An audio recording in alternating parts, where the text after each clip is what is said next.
Hey guys, what is going on? Early Grey here, and I am back playing some Banished, and this will be kind of a tutorial on how to get started, what to think about, and basically how to survive the first couple of years.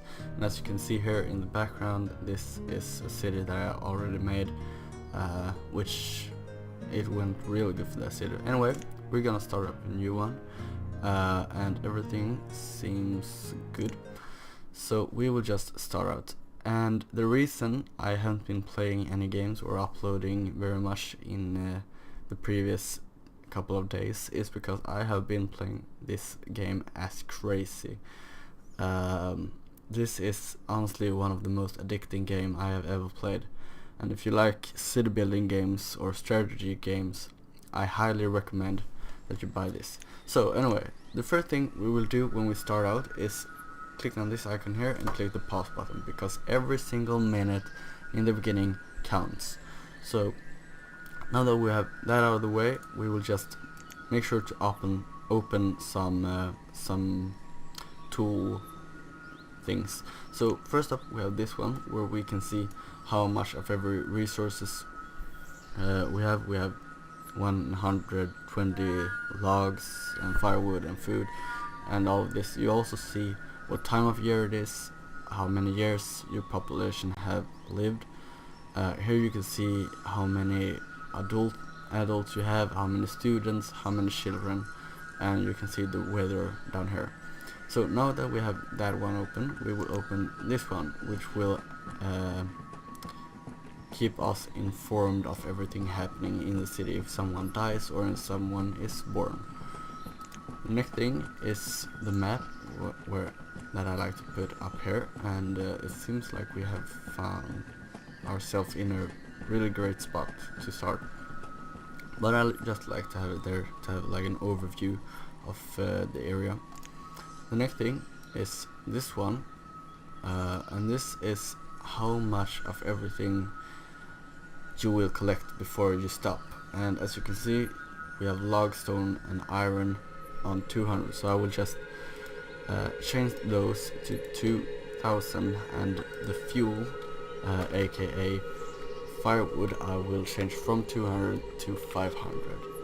And then we have our food over here. It says 5000. I will set that to 50,000 because you should never stop producing wood. Next thing we will open up is this one, and this is kind of a working schedule. You can recruit people for different works just by pressing these buttons, so it's really handy to have. Anyway, so now that we have that out of the way, let's just take a look on the area, and it seems like we have gotten a really good area to start in, so I'm happy with that. Now what we will do is we will start to gather some food, because that is the main reason I have found why people in this game are dying. So the first thing we will do that I would recommend is building a fishing dock. Of course you can plant seeds or crop field, but the thing with this is that you can only harvest it once a year. Of course it gives a lot of food that one time, but it's only once a year, while a fishing dock provides food all the year round. So now that we will soon be building our fishing dock, we have to recruit some builders, and as you can see, this is how many builders I can have to be as effective as possible. And as you can see, I just recruited 2 builders. The next thing I will do is I will collect some resources just in the area, like around here, because resources in the beginning is really important. Every kind of resource in the beginning is really important. And that's why I choose this, remove resources, because that tool removes every single resource, all from stone to, well, yeah, basically every kind of resource in the marked area. So now what we can do is we can take the timer, set it on 10, and just see the magic happens. And I will get back to you guys once this is done.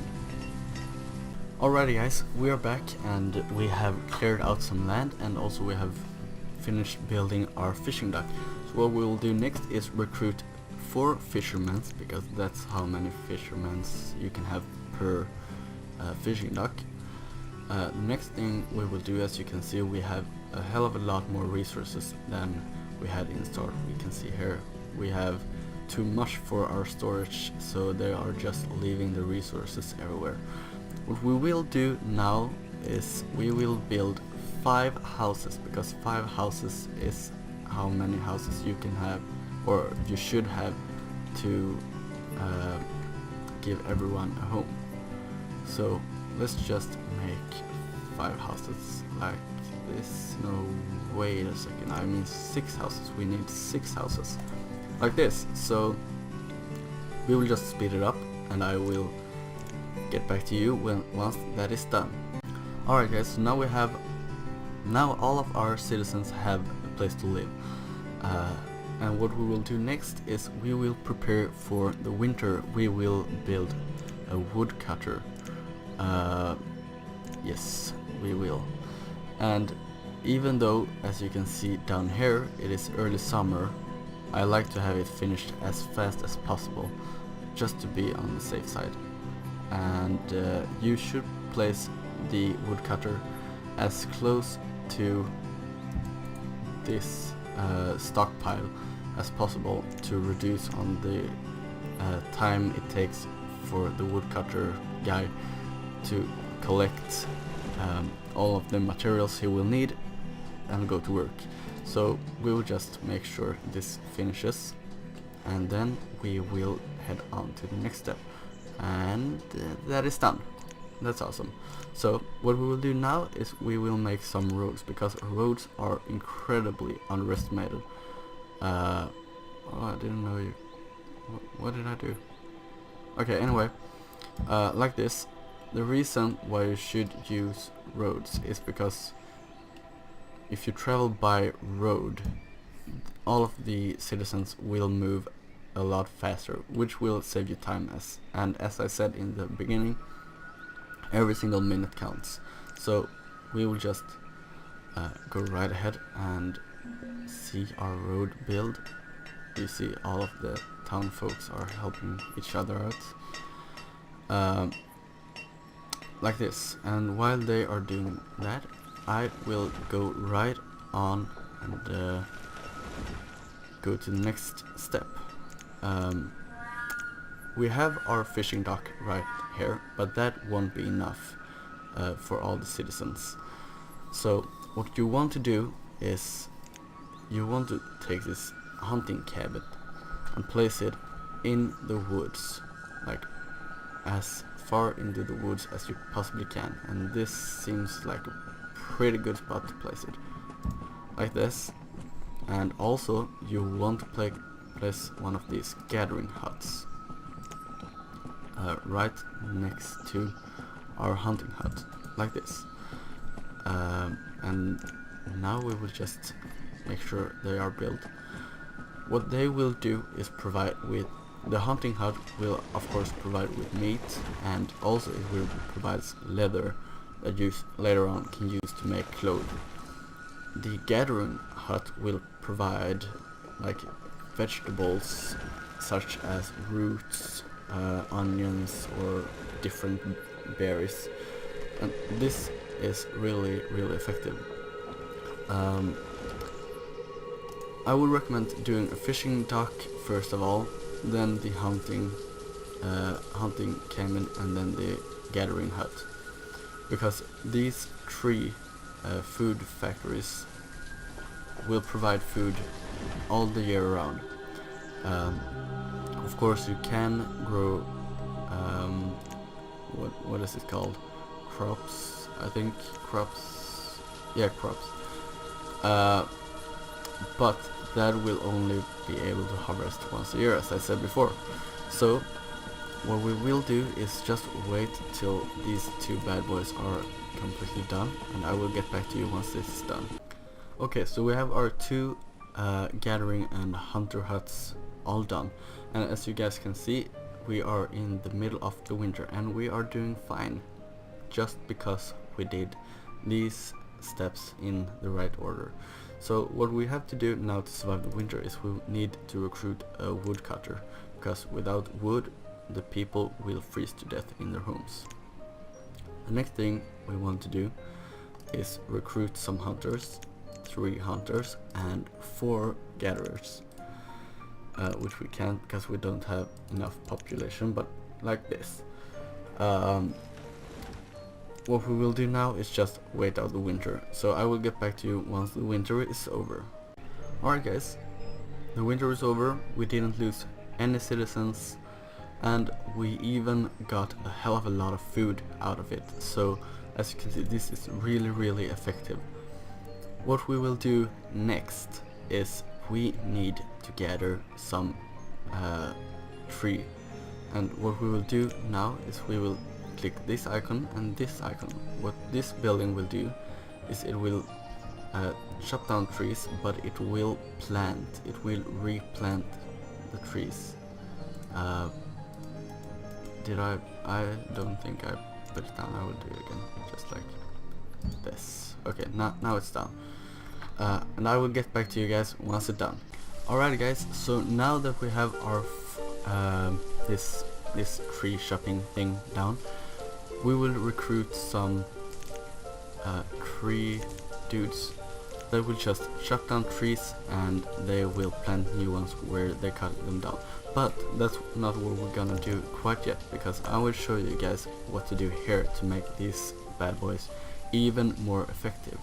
This is a really good spot for those to be placed, because as you can see the forest is really tight, and I have actually never seen a forest this tight, so I'm really glad I had the option to build in this forest. But we can make it even better, because what we can do is we can place down one of these like this. Did I place it? Yes I did. And what I will do now is I will have it built, and then I will remove all of the stone and iron. As you can see here is a bunch of stone and here is a bunch of iron in the field of the hunting and gathering hut, which takes space. All the stones and iron take space that could be replaced with trees. So the reason I will build one of these is because, as you can see here, we have 2 things here, cut and plant. You can disable the cut option, which will leave it with the plant, so it will just plant trees and let them grow, which with time will make this area a hell of a lot more effective.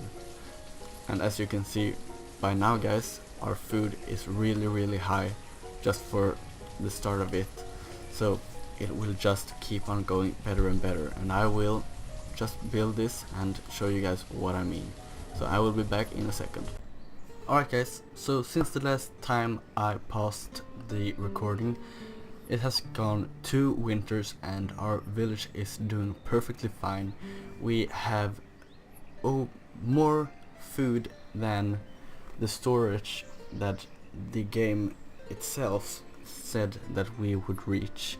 So that's why I'm saying set it to at least 50,000. And all of this food is just coming from our fishing dock, our hunting cabin and our gathering hut.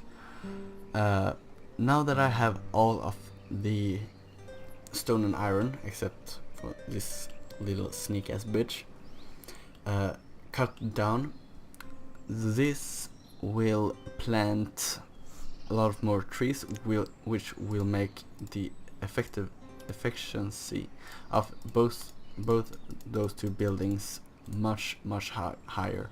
And also I have this bad boy right here, which will provide us with wood logs to build, rebuild, keep on building. So yeah guys, this design, this simple design is basically a fully functional community. So if you do like this, you should have no problem at all. And if you like this video, make sure to leave a comment and make a request on what you want me to cover next. I'm thinking of maybe I will cover some more in the Banished game, maybe some more highly civilized cities. Anyway guys, if you like this video, if you like me, make sure to check out my channel. I have some pretty dope Outlast gameplay on my channel. So thank you very much for watching guys. Peace out.